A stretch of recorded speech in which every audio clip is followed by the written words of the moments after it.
L'histoire du Québec en 2 minutes. Ça commence avec le roi Henri IV.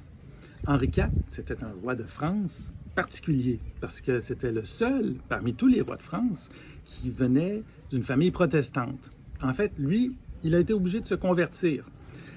Pourquoi? Bien, parce qu'après les guerres de religion, bien, ce sont les catholiques qui ont gagné en France. Et puis, ben voilà. Alors lui, il faisait la promotion de la tolérance religieuse. Tolérance envers les protestants. C'était ça l'idée de la tolérance. Ça a duré un temps. Alors, à l'époque de la Nouvelle-France, jusqu'en 1635, 1640, là, les Jésuites arrivent. Henri IV a été assassiné. Et puis là, il n'y a plus question de tolérance religieuse. Là, c'est les communautés religieuses qui viennent massivement en Nouvelle-France. Alors, tout le long de la Nouvelle-France, on a cette présence, cet encadrement religieux. Alors, c'est pas surprenant que notre vocabulaire reflète cet état de fait.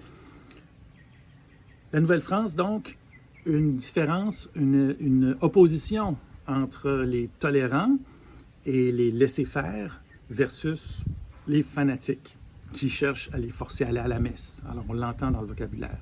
Par la suite, il va y avoir bien sûr la conquête anglaise, mais les communautés religieuses vont rester parce qu'elles vont collaborer avec le régime britannique. Mais là, la différence dans la société, c'est entre les Français et les Anglais. Et les Québécois vont se rallier aux communautés religieuses et vont donc être de plus en plus proches, jusqu'à presque oublier leurs origines, et en fait oublier leurs origines.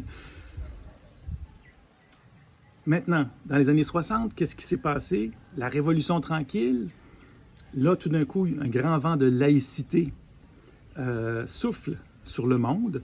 Et il ne faut pas oublier que, dans le fond, la religion catholique, l'Église de Rome aussi abandonne ses visées, disons, fanatiques de vouloir convertir tout le monde.